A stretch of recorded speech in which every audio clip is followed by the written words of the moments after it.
Hey everybody, Mickey here, and welcome back to the Final Fantasy X walkthrough. Last time we received some lightning gems that we can go ahead and use. If we go over to the Aeon section here and we go to abilities, I want to learn with Ixion.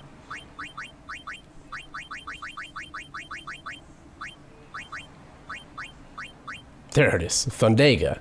Thundaga you can learn by using 4 lightning gems, and this is going to help us out here with Belgamine's summons here. We're going to take one more on. I never went over this after Belgamine gave it to us at the battle at the Calmlands, but we have the, I think it's called the Aeon Soul or something like that, where we have the ability now to basically boost the stats of our Aeons. And what I would like to do is I would like to go ahead and give Ixion, I'd say about 30 more MP.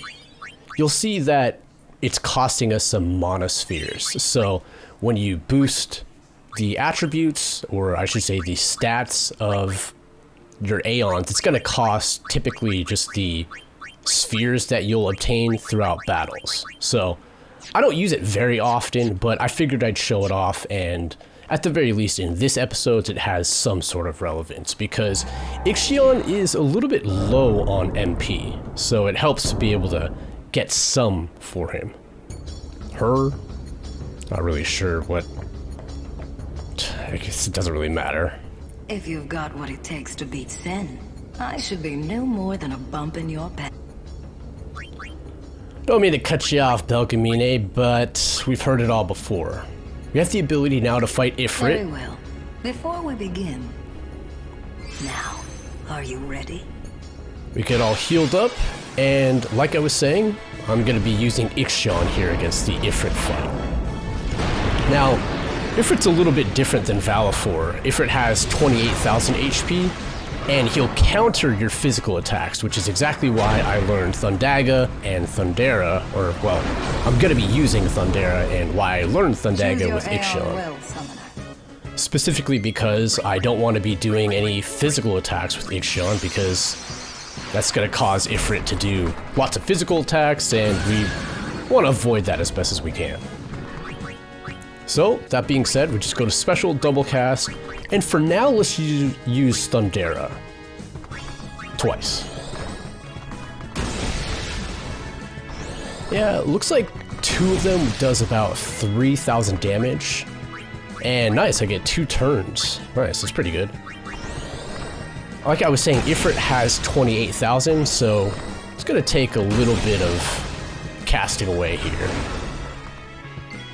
I just want to make sure that if Ifrit's overdrive gauge does get to full, that we're going to be using shield when that happens. So let's see, I've gone 3 times now, so that's basically 9,000 roughly.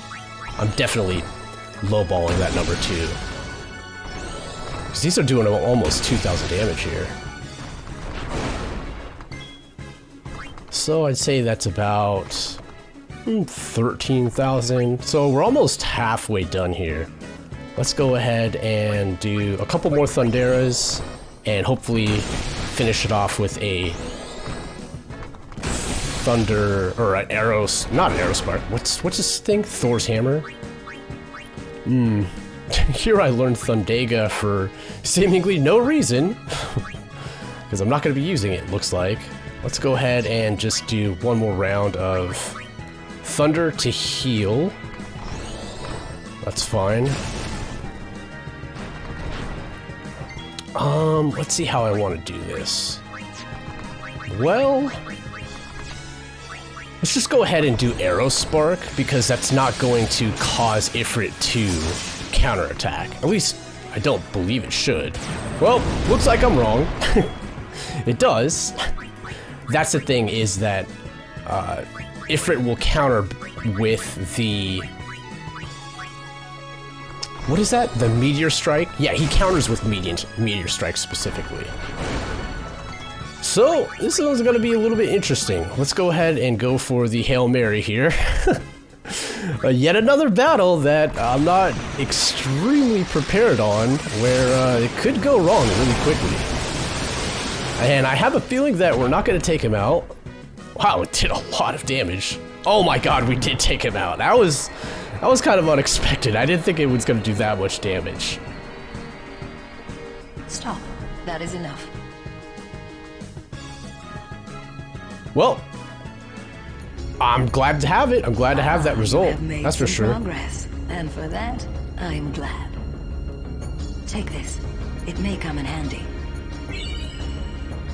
30 X potions, which isn't bad. We'll be using those throughout our playthrough. Well, that's all that I want to do with Belgemine right now. I don't want to burn people out on just seeing Aeon battles over and over again. So I'm going to meet you back over near the monster arena with my chocobo, because we're finally going to push forward with the plot. So I'll see you guys there.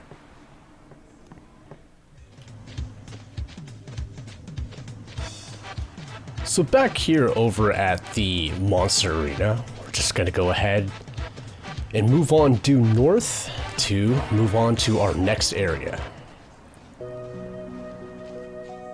Just to let you guys know, I did some equipment adjustments. I've equipped the Brotherhood with Tidus, and with the other characters like Waka, Orin, and Kimahri, I've just equipped standard neutral damage, non-elemental damage, I should say, with strength boosting equipment.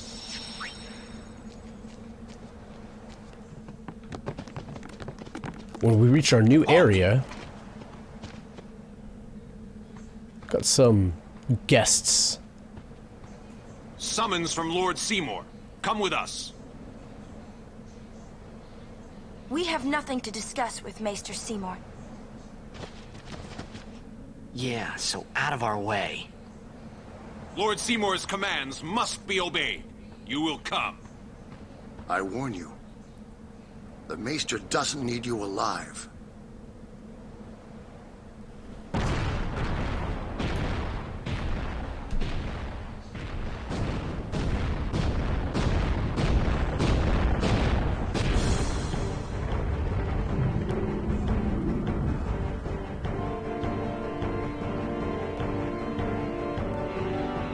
Well, here we are. We have a little bit of a mini-boss to fight here, and I say that he's a mini-boss because he's not extremely challenging. First and foremost, let's go ahead and, with our new Master Thief ability, we can start stealing with Defender, or stealing with Riku here. Get some Lunar Curtains, which are actually pretty useful because what we're going to do here is use the same strategy that we use with Marlboros. We're going to go ahead and use Provoke with Tidus. Could use it with Kimahri, but I'd prefer Tidus in this case. And what that'll do is, well, Defender X is going to specifically target Tidus, and only Tidus. So let's put Protect on him. Yeah, Defender X, there's kind of a gimmick to this battle in the sense that he's going to use that attack over and over and over again, and all it really does is, if you see it hit for 1736 damage, and Tidus is now left with 1737, well, the point of the matter is that Tidus can never really die from that attack because it halves your HP every single time. Wow, that was a lot of damage. 10,000 just right out the get-go. Dang, that was a lot. Let's go ahead and cast Heiska. Probably should have done that with Kimahri instead of using Waka there, but no worries. But yeah, like I said, as you'll see here, he'll just keep using Blast Punch over and over and over again, and you don't really have to worry about anything. Go ahead and bring in Lulu for some participation, and we can go ahead and show off Firaga, why not?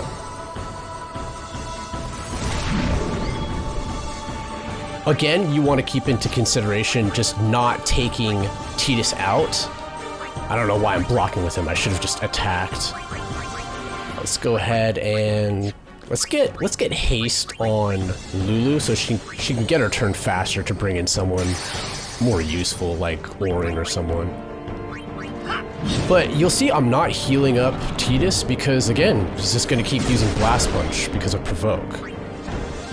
Oh, why did I do that? Why did I just dodge? Why did I just guard with Lulu? Just get her out of the game. Get her out. I think everyone's got their turn, right? Yuna casted Protect. Wakka's gone ahead and hit once. Yeah, sure.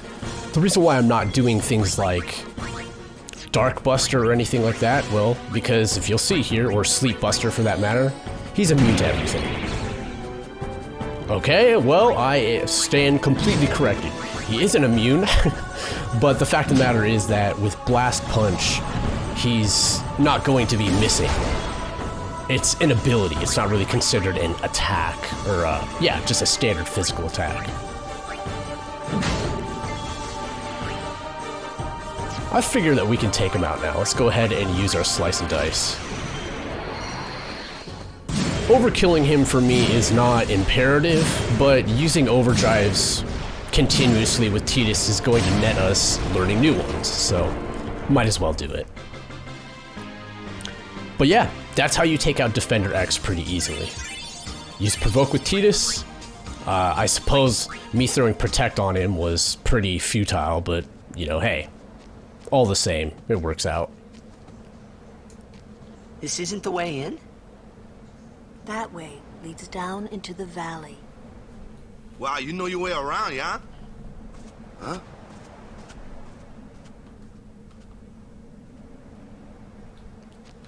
We're originally supposed to go right through the bridge here, but we're gonna go actually down to the valley instead.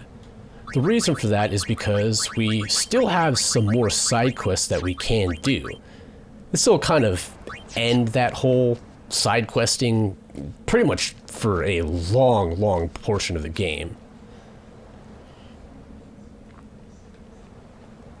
Let's go ahead and save here. And do a little bit of exploring over here. I'm going to change my equipment to the capture weapons because being in a new area, we have a ton of different monsters to go ahead and capture. So I did some thinking, and what I believe I'm going to go ahead and do here, or I should say what I believe, what I'm going to go ahead and do is with the catcher for Wakka, I'm going to go ahead and put Sensor on him just so that we can start seeing what the enemy HP is and what their various weaknesses are and things like that. And for Kimahri with... well, can't really find it here, can I? Let's go all the way down, see if it's over there. With his capture weapon, if I can find it. Here it is. We're actually going to go ahead and put that teleport sphere to use, finally. If you remember that teleport sphere that we got way back in Zenubia Desert or Beaconell Island, we're going to use that now to customize evade and counter. It's one of the most... it has to be one of the best abilities in the game, straight up. What it does is it allows you to do, well, exactly that. Evade and counter. Epodge here is nothing very noteworthy. He's susceptible to death, so when we attack him, boom, there it is. He's just captured. Let's go ahead and put Kimahri in. Hopefully we can show off what evade and counter does, but what it's going to do is exactly that. If attacked with a physical attack, he'll evade and counter, which is really, really good. Now, the evade is not always 100% from what I've seen. However, it is extremely high. I mean, some people, it's really difficult for me to get a reading. I've heard just lots of different conjecture on it. Some people will swear by it, saying that you'll evade all physical attacks, but I could have swore that I've seen some physical attacks go through. Anyway, it's just getting everybody in here for some participation credit. I think Titus didn't get a turn, but no worries. We're getting pretty close to the end of our sphere grid. Anyways, looks like Titus did actually get... is that a Leviathan? Well, not quite.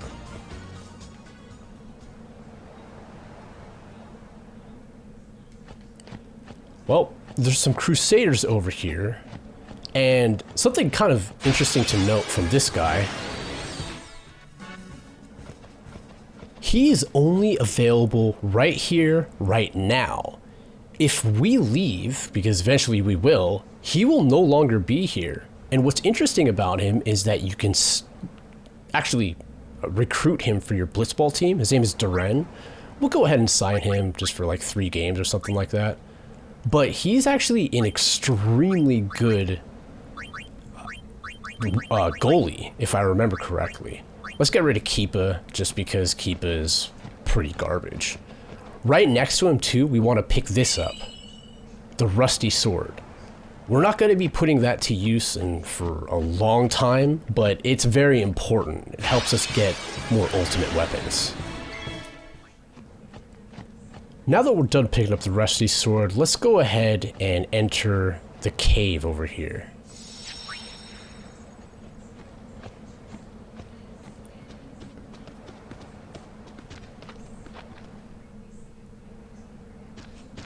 Where are we?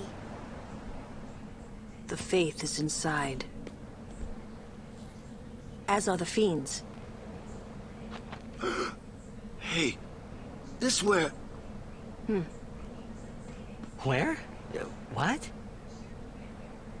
The summoner I guarded on my first pilgrimage died here.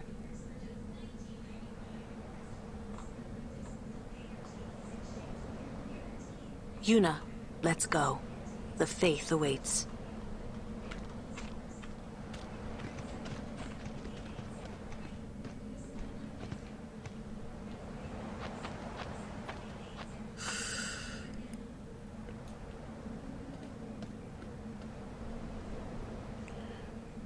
We get to learn a little bit more about Lulu and her past here.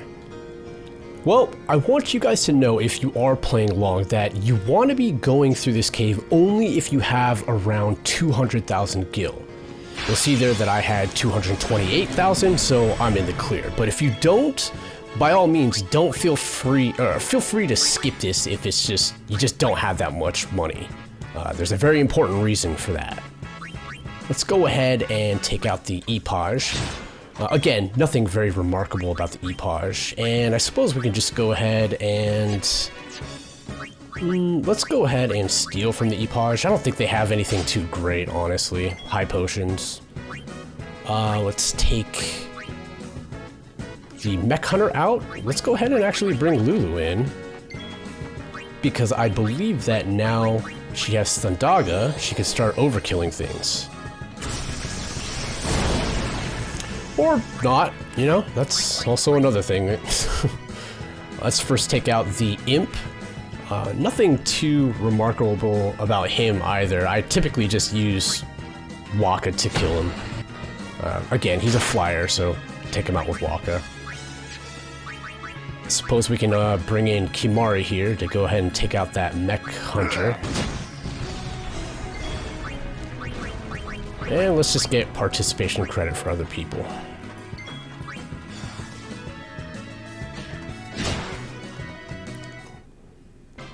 Looks like we're not able to. Evade encounter is in effect.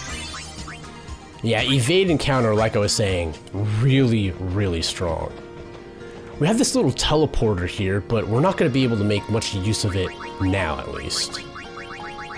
Get our main party in here. I'm going to start swapping Yuna out, instead putting Waka in. He deals more physical attacks, and he has Sensor, which is very helpful too. You have these thorns here, and they're weak against fire, as it's shown. You can also go ahead and put them to sleep, threaten them, or put them, even just slow them down. So I'm going to go ahead and do that. Capture them all. I think that they, too, are very similar to the ones that we met back up all the way over in... where was that? Mushroom Rock Road? Where they can cast sleep? Don't quote me on that though, because if I'm honest, at this point in the game, I get so strong, I guess you could say, that I don't really have much problem with enemies from here on out. Let's go ahead and bring in Orin. This ends now. Get in Luca here, or Luca, Lulu. So, how shall we do this?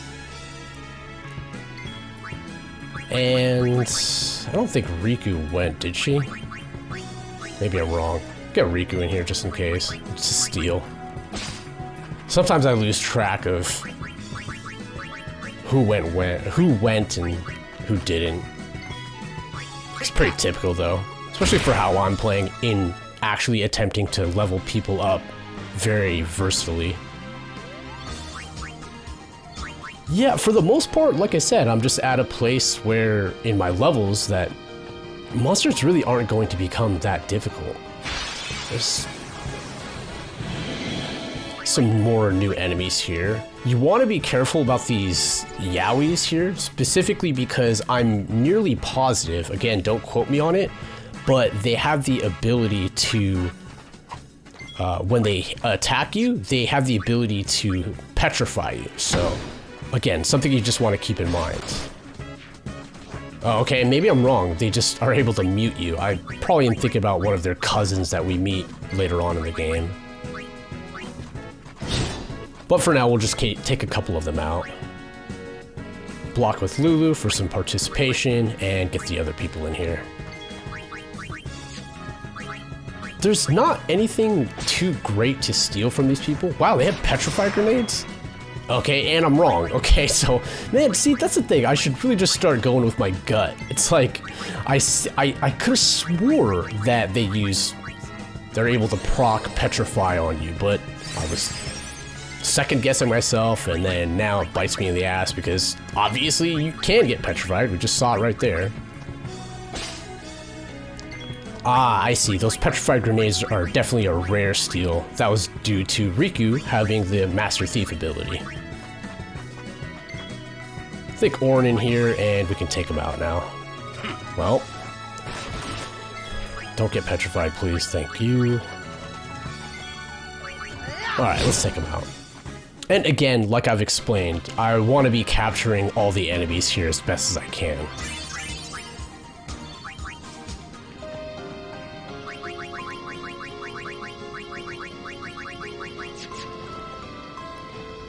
Yep, like I said, it's a dead end down there. Nothing that you can do.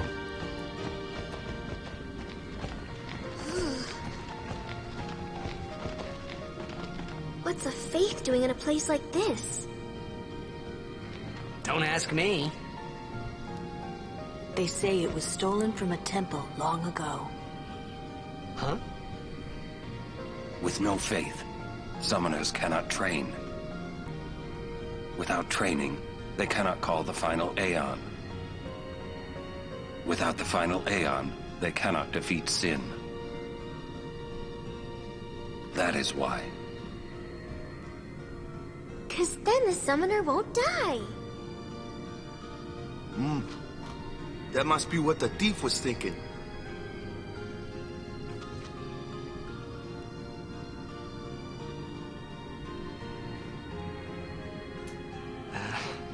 I kinda agree with him.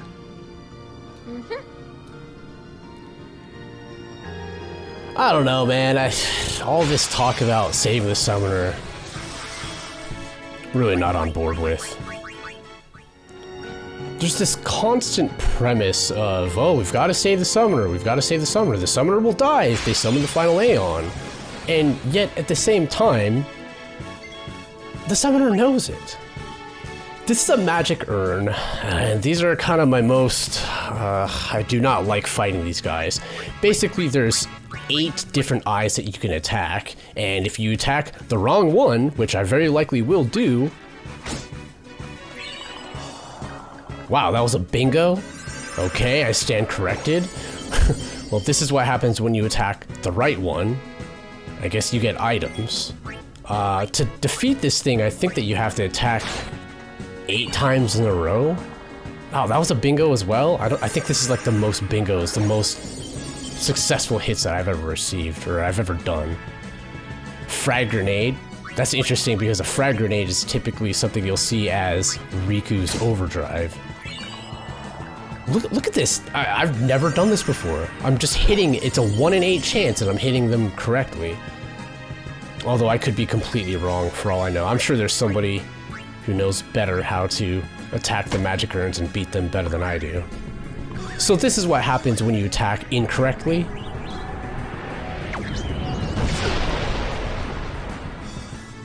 It takes all of our party members to near fatal and, or at least significantly drops our HP, and we don't get any AP out of it. So that's why I don't like fighting them. I'm gonna take a second to heal up here. This room is very specific. Players call it the green room, specifically because you can meet up with more rarer monsters here, which hopefully I'll begin to show off because, well, like I said, I want to capture every monster that's available here. We have this new enemy called the Valaha. We're gonna go ahead and inflict darkness, just like it's saying here. You want to watch out for it because it can do some really good damage. One of the best things that you can do here, and I'm actually going to bring him in to do it right now, is use Threaten. And if you know how much I like Threaten, or if you've ever seen if you've seen videos before that I've been making, I think that Threaten's really good. So, I mean, it gives you the ability just like a free turn right out the get-go. So, I really like it. Did Titus already kill something? Yeah, I think he already did some damage. Let's go ahead and get Kimari in here and go ahead and steal something. But yeah, like I was saying, this green room is specific. People have kind of stated that you can run into more difficult enemies here, which, again, I don't know if it's completely true, but in my experience, it has worked out, so something to think about if you're having difficulties running into monsters that you want to capture and you haven't been able to yet. We won't be doing much with it now, but next episode I will. If we continue on down here, down this path. Ooh, nice. Another new enemy here. It's perfect. This is a ghost, and actually has a Ronso rage that we can learn from it. If you see here, when we hover over it with an attack, it says cast Doom at the very beginning of the battle. So let's go ahead and use our lance hit. And we learn Doom, which is not too great, in my opinion. It's definitely not as good as it was in Final Fantasy VI, but that's a totally different generation, so I can't really compare it. What Doom does is that it will have a counter, if it's successful by the way, it'll have a counter over an enemy's head, and the amount of turns, the counter, for instance, it will have like, maybe like 5 or something like that, and that denotes that if 5 turns is used by the enemy, then it'll go ahead and die, so cast instant death on it. Again, not incredibly strong in my opinion, but it's something. But it is nice to run into these guys, specifically because of the fact that, I mean, these guys are pretty difficult to run into, so I'm glad to be able to capture one. They do have armor, so you're going to need piercing weapons. That's why I've brought Orn in, kind of held him at the front lines here. Although, again, we're doing so much damage that doesn't really make too much of a difference, honestly. At this point, I'm just trying to get people in who haven't had a turn yet. Yeah, you'll see I just do barely any damage, but compared to if I bring in Orin, he hits regularly. No time to waste. Let's go. Pretty decent experience in here, actually. Well, I could circle, head over here into this dead end, but I'm gonna head over to the save sphere for now because we're running a little bit low on time. Alright, let's head on over here. Jeez, the encounter rate is so high right over here. Grab some mega potions, and grab a save. Thanks a lot for watching, guys. Catch you next time.